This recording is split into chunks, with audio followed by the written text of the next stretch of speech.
অবশেষে পদত্যাগ করলেন রাষ্ট্রপতি মোহাম্মদ শাহাবুদ্দিন। শারীরিক অসুস্থতার কারণ দেখিয়ে স্পিকারের কাছে পদত্যাগপত্র পাঠিয়েছেন তিনি।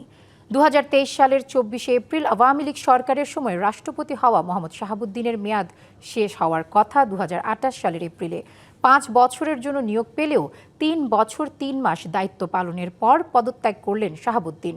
5 আগস্ট অভ্যুত্থানের মুখে শেখ হাসিনা দেশ ছাড়ার পরও রাষ্ট্রপতি হিসেবে টিকে ছিলেন প্রায় 2 বছর।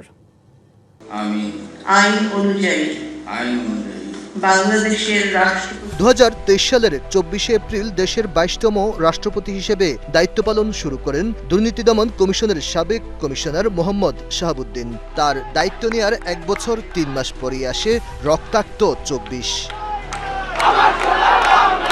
5ই আগস্ট গণ অভ্যুত্থানের মুখে দেশ ছাড়েন তৎকালীন প্রধানমন্ত্রী শেখ হাসিনা। আওয়ামী লীগ সরকারের পতনের পর পাল্টে যায় দেশের রাজনৈতিক পরিস্থিতি।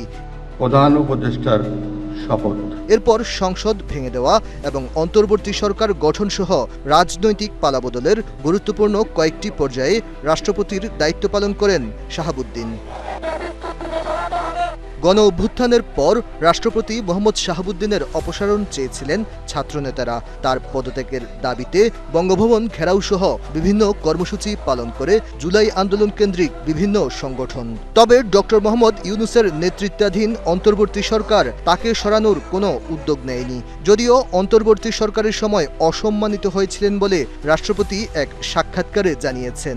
আমি আইন অনুযায়ী 2026-এর 12 ফেব্রুয়ারি জাতীয় নির্বাচনের মধ্য দিয়ে ক্ষমতায় আসে তারেক রহমানের নেতৃত্বাধীন বিএনপি সরকার। মোহাম্মদ শাহাবুদ্দিন আওয়ামী লীগের আমলে দলটির মনোনয়নে রাষ্ট্রপতি নির্বাচিত হলেও সরকার গঠনের পর বিএনপি তাকে সরানোর পথে যায়নি। AKS অর্জন করল গিনেস ওয়ার্ল্ড রেকর্ডস।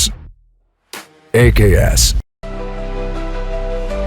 সরকার পরিবর্তনের পর থেকেই রাষ্ট্রপতির ভবিষ্যৎ নিয়ে রাজনৈতিক অঙ্গনে নানা আলোচনা ছিল, তবে সরকার বা বিএনপি থেকে প্রকাশ্যে কখনো তার পদত্যাগের দাবি ওঠেনি। অবশেষে গুঞ্জন নাটকীয়তার পর স্পিকারের কাছে পদত্যাগপত্র পাঠান রাষ্ট্রপতি মোহাম্মদ শাহাবুদ্দিন।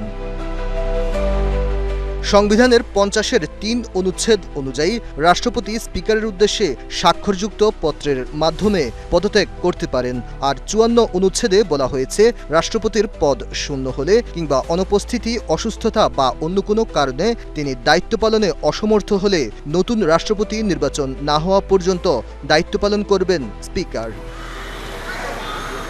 দেশের 22তম রাষ্ট্রপতি মোহাম্মদ শাহাবুদ্দিনের পদত্যাগের সিদ্ধান্তের পর এখন রাজনৈতিক মহলে আলোচনা শুরু হয়েছে কে হচ্ছেন 23তম রাষ্ট্রপতি। Aditya Arafat, DBC news, Dhaka.